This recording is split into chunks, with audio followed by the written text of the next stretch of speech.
Harka fuunee hordoftootaa fi daawwattoota keenya kabajamoo fi jaallatamoo akkam jirtan nagaan keenya bakkuma jirtanitti simbiraa ga'u isin jecha hordoftootaa fi daawwattoota keenya oduuwwan yeroo ammaan tanaatiif jennee qabannee dhufneeti jirra. Hanga xumuraatti nu faana turuudhaan yaada keessan gama koomentiitiin nuuf barreessaa isin jecha.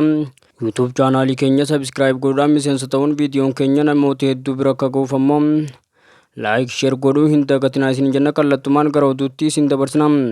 Odeessa jalqabaatiin bara 2030tti humna qilleensaa Afriikaarraa adda duree ta'e ijaarra jechuun Meejar Jeneraal Nagaraa Lalisaa dubbataniiti jiru. Humni qilleensaa Itoophiyaa agarsiisa leenca gurraachaa bakka gaggeessitoonni biyyoota addunyaa argamanitti akka adeemsisu Meejar Jeneraal Nagaraa Lalisaa ibseeti jira. Hundeeffama humna qilleensaa Itoophiyaa waggaa 90ffaa sababeeffachuudhaan yaadannoo injifannoo Adawaatti waltajjiin marii hawaasaa gaggeeffamaa jira. Waltajjicha irrattis ajajaa itti aanaa humna qilleensaa Itoophiyaa Meejar Jeneraal Nagaraa Lalisaa afyaa'ii mana maree magaalaa Finfinnee Aadde Buziin Alkadirii fi hooggantoonni olaanoon humna qilleensaatii fi abbootiin gadaa haadholiin siinqee akkasumas jiraattonni magaalaa Finfinnee argamanitti jiru.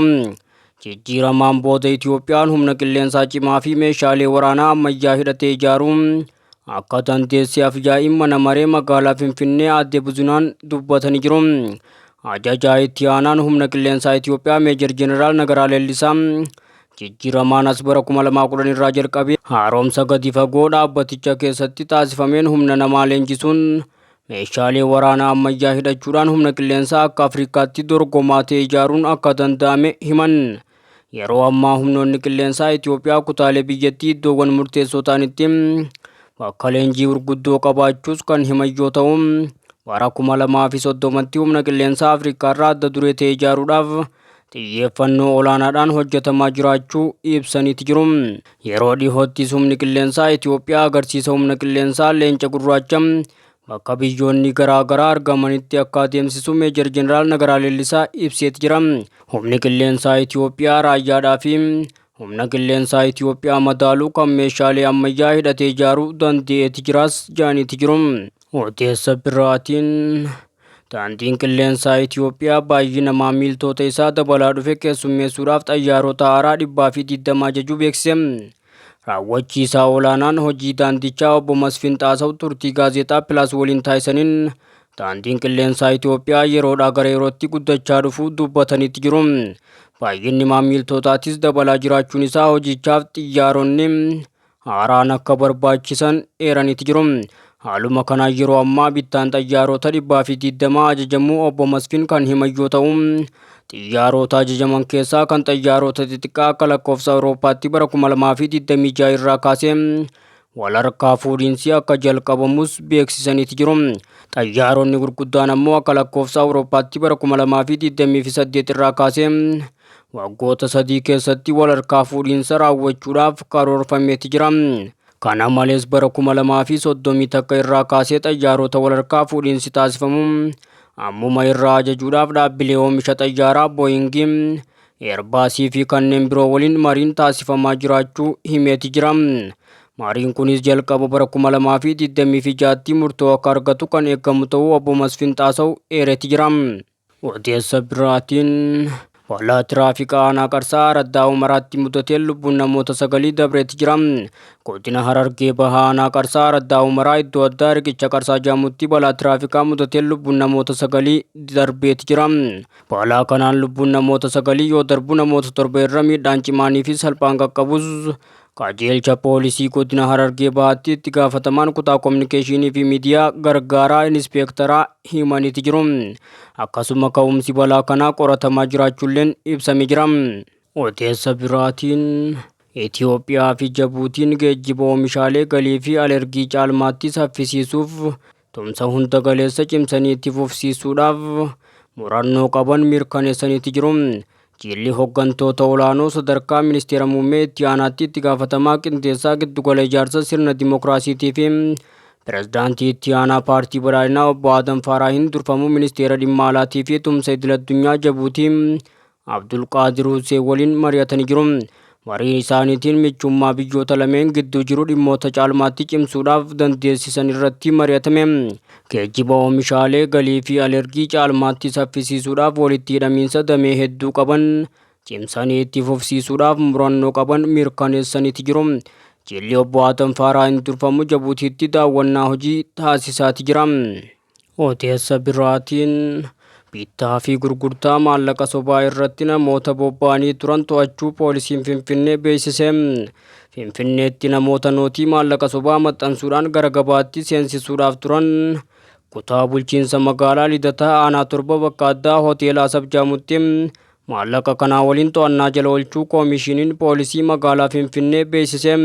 Qajeelchi poolisii kutaa magaalaa Lidataa namoonni Naataaniin Fitsumii fi Mikiyaas Dhaabaa jaaman eessa argamni isaa kan hin beekamne nootii qarshii maallaqa 15,000 qarshii nootii dhugaatee birrii 8,000 osoo gurguruudhaaf jaanii eeruu uummata biraa dhufeen hordoffiin taasifamee to'annoo jala oolchuun ibseeti jira. Poolisiin akka ibsetti sakatta'iinsa tasaa namoota kana irratti taasifameen nootii qarshii abbaa 275 jechuun qarshiin nootii sobaa 15,000 argameeti jira. Poolisiin ammatti qorannoo jalqabuu kan ibse yoo ta'u maxxansinii fi raabsiin qarshii nootii sobaa kun diinagdee biyyaa irratti miidhaa kan geessisu ta'us akeekkachiiseeti jira. Yakka kana to'achuufis dursee socho'aa akka jiru kan eere poolisiin Finfinnee hawaasniinis dursee eeruu akka kennu gaafateeti jira. Odeessa biraatiin hariiroon Itoophiyaa fi Indiyaa michooma qarooma addunyaa dursee waggoota 2000 lakkoofsise jaame. Itoophiyaa fi Indiyaan qaroomina addunyaa dura jaarraa takkaffaarraa eegalanii michooma jabaa akka qaban ragaaleen seenaa ni agarsiisu. Qaroomina addunyaa dursuudhaan lammiileen biyyoota lameenii hojiilee akka daldala soogiddaa warqee fi gaanfa arbaa irratti waliin hojjetaa turuu ragaaleen seenaa jiran kan dhugoomsanidha. Hariiroon biyyoota lamaanii jaarraa takkaffaa kan jalqabame walabummaa Indiyaatiin booda bara 1948 gara hariiroo idileetti ce'uudhaan imbaasiin Indiyaatis baruma kana Finfinneetti banamee biyyoonni lamaan kallattii garaagaraatiin waltumsaan hojjechuu itti fufaniiti jiru.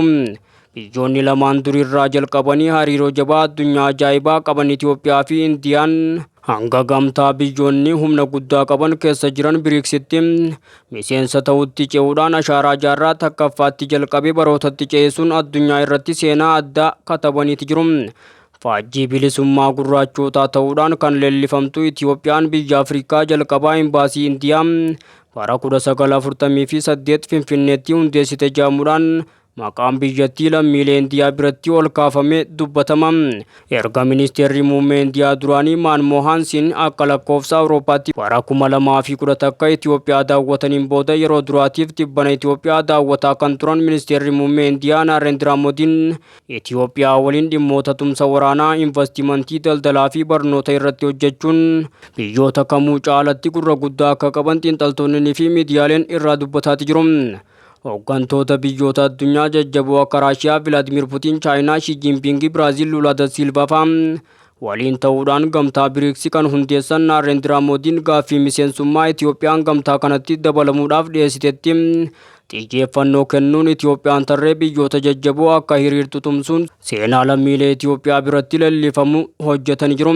Nageenyaa fi tasgabbii ardii Afrikaa kabachiisuu irra dabruudhaan addunyaa irratti bakka guddaa kan qabdu Itoophiyaan Indiyaa waliin gochoota shororkeessummaa sadarkaa ardiitii fi idil addunyaatti mul'atan waloodhaan biyyoota addunyaa hedduu irraa qolataa turaniiti jiru.